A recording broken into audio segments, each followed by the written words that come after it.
Hello, welcome my dear students.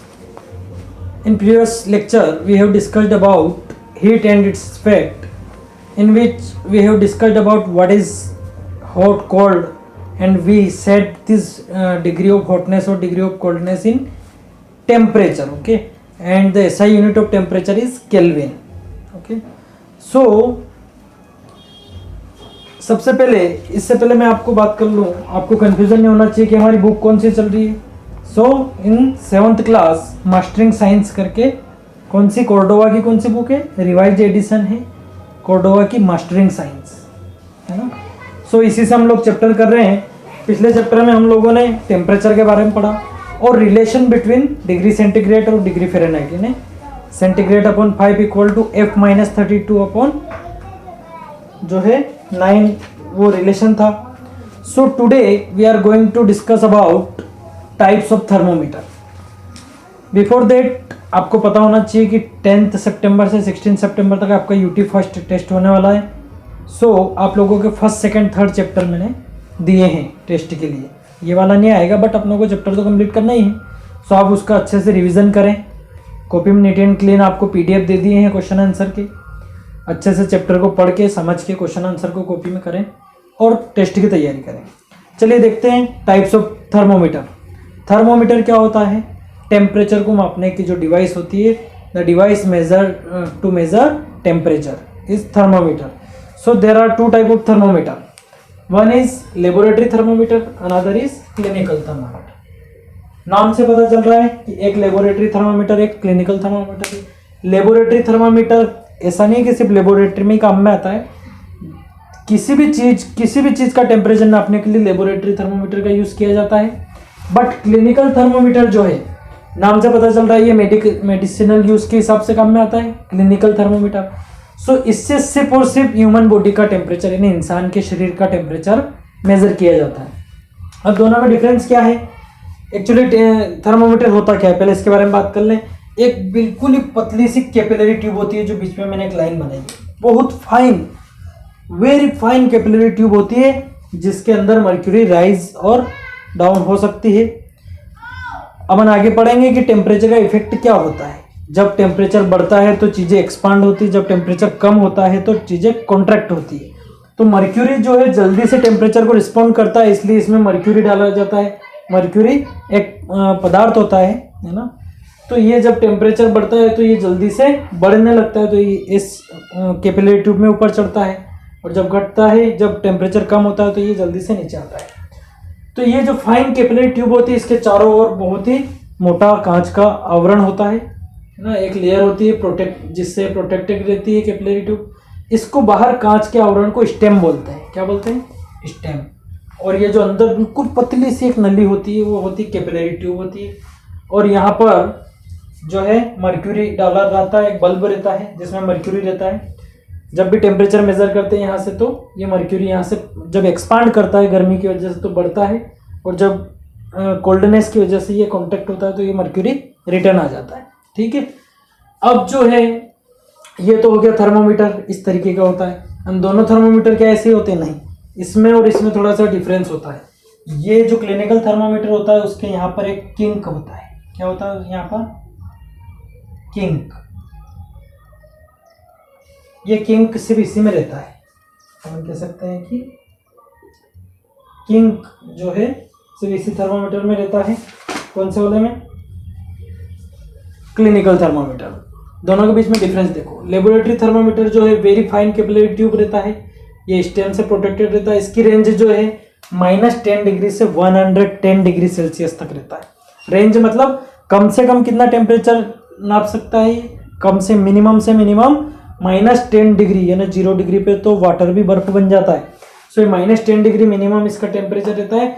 और 110 इसका, यानी यहाँ पर -10 में अगर लिखूँ -10 डिग्री सेल्सियस तो यहाँ पर 110 डिग्री सेल्सियस ये इसकी हाईएस्ट रीडिंग होती है, ये इसकी लोएस्ट रीडिंग होती है. ठीक है. लेकिन अगर क्लिनिकल थर्मोमीटर की बात करें तो क्लिनिकल थर्मोमीटर में क्या डिफरेंस है? It can not be used to measure the temperature of any object other than the human body. ये ह्यूमन बॉडी के अलावा किसी और चीज का टेम्परेचर मेजर नहीं कर पाता है। क्यों? क्योंकि इसकी रेंज कितनी होती है 35 डिग्री सेल्सियस से 42 डिग्री सेल्सियस, मतलब इतनी 35 से ओनली 42। क्यों? क्योंकि एक नॉर्मल ह्यूमन बॉडी का temperature 37 degree Celsius, the normal temperature of human body 37 degree Celsius, और फ़ारेनहाइट में बात करें तो 98.6 फ़ारेनहाइट। तो इसकी जो रेंज होती है क्लिनिकल थर्मामीटर की 35, मिनिमम कितना बताता है ये 35 डिग्री सेल्सियस और मैक्सिमम 42 डिग्री सेल्सियस।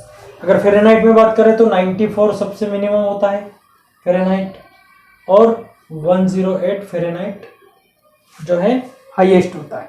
फ़ारेनहाइट में ये रेंज रहती है 30, सेल्सियस में बात करें तो 35 से 42, फ़ारेनहाइट में बात करें तो 94 से 108। सो इस तरीके से दोनों थर्मामीटर देते हैं। अब इसको कैसे यूज़ करते हैं, हमेशा ये याद रखना चाहिए कि इन दोनों को यूज़ करने का तरीका सही होना चाहिए। जैसे मान लो हम एक पानी का टेम्परेचर, वाटर का टेम्परेचर अगर जानना चाहते हैं तो आपके इसमें एक एक्टिविटी दी हुई है कि किस तरीके से हम वाटर का टेम्परेचर नाप सकते हैं।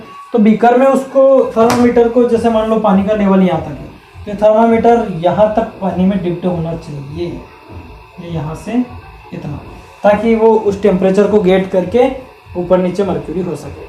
दूसरी चीज़ इसमें how to use clinical thermometer.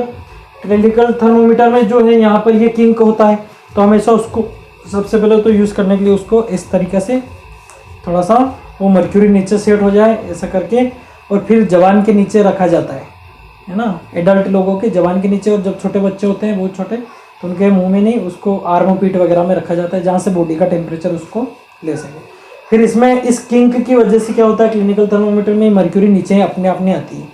अगर इससे मेज़र करते हैं तो इसको तो क्या है, जैसे मुंह से निकाला हवा लगेगी तो टेम्परेचर कम होने लग जाएगा, क्योंकि वो सीधा रहता है। जबकि इसमें जो है किंक वाले में, मतलब क्लिनिकल थर्मोमीटर में, जब आपने मेज़र किया, डॉक्टर को दिखाया, तो डॉक्टर उसको इस तरीके से नहीं देखता है, ऐसे है ना, हॉरिजेंटली पकड़ेगा, ऐसे खड़ा नहीं रखेगा, हॉरिजेंटली पकड़ के ऐसे देखेगा, और आंखें बिल्कुल उस पॉइंट पे रहेगी जहाँ मर्क्यूरी। ऐसा नहीं कि यहाँ से ऐसे टेढ़े देख रहे हैं, ऐसे टेढ़े भी, पूरा सीधा सामने रख के देखना पड़ता है। तो देखने का ये तरीका होता है थर्मोमीटर को कि उसको पूरा हॉरिजेंटली पकड़ के और ऐसे देखा जाए, बिल्कुल ही अपनी आई साइड परपेंडिकुलर होना चाहिए उस हॉरिजेंटल थर्मोमीटर के, ठीक है। तो इस तरीके से इसको देखा जाता है। 2 मिनट तक इस क्लिनिकल थर्मोमीटर को मुंह में रखकर और उसके बाद उसको मेज़र किया जाता है अच्छे से, फिर लिखा जाता है। अब थर्मोमीटर जो है ग्लास का बना रहता है, तो इसको अच्छे से हैंडल करना है। ऐसा नहीं है कि थर्मोमीटर पकड़ रखा है और हाथ से छूट गया। एक्चुअली ग्लास का बना होता है, जल्दी से टूट सकता है, और इसके अंदर जो मर्क्यूरी जो मैटर है ना, ये बहुत ही टॉक्सिक मटेरियल है, बहुत जहरीला पदार्थ है। तो ये अगर गिर जाए और टूट जाए तो ये जहरीली चीज़ें किसी को भी नुकसान पहुंचा सकती है। तो इसको बहुत ही हैंडल विथ केयर करने वाली चीज़ है, फ्रेगल चीज़ है। आजकल मार्केट में वैसे तो डिजिटल, जैसे लेबोरेटरी थर्मोमीटर की बात की, क्लिनिकल की बात की, मार्केट में डिजिटल थर्मोमीटर आ गए हैं। डिजिटल थर्मोमीटर किसको बोलते हैं, यानी इस तरीके के थर्मोमीटर होते हैं, वो यहाँ से मेज़र करने का रहता है, यहाँ डिस्प्ले रहता है उनका। जैसे मेज़र किया है तुरंत यहाँ पर टेम्परेचर डिस्प्ले हो जाता है कि कितना टेम्परेचर है। तो इसका प्रिकॉशन देख लेते हैं।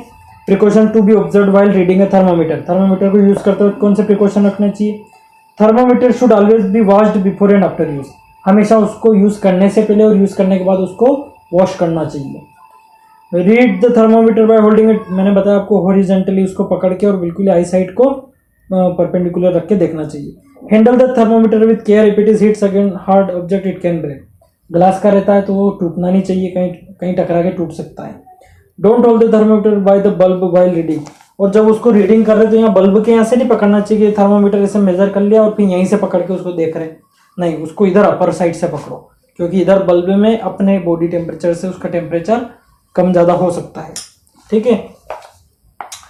Do not dip the thermometer in boiling water as it will break the bulb. और बहुत उबलते हुए पानी में इस क्लिनिकल थर्मोमीटर को नहीं रखना चाहिए भाई। इसकी रेंज ही जब 35 से 42 है, अब 100 डिग्री सेल्सियस में रखोगे तो उसका बल्ब फूट जाएगा, है ना।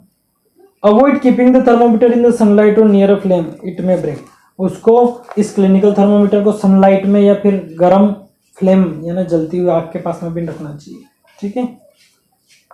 N alcohol thermometer is cheaper, less harmful and can measure your lower temperature than mercury. एक अल्कोहल टेम्परेचर थर्मोमीटर भी आता है जो सस्ता भी आता है और बहुत कम टेम्परेचर भी मेजर कर सकता है।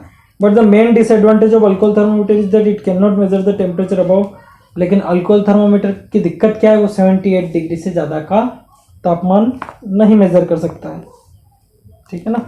सो अल्कोहल थर्मोमीटर बहुत सस्ता पड़ता है इससे, लेकिन एक्चुअली वो 78 डिग्री से ज़्यादा मेजर नहीं कर सकता, इसलिए मर्क्यूरी का यूज़ किया जाता है। ये बहुत ज़्यादा टेम्परेचर के लिए भी काम में आ जाता है, ठीक है। फिर नेक्स्ट टॉपिक से हम हीट के बारे में पढ़ेंगे, इफेक्ट ऑफ हीट।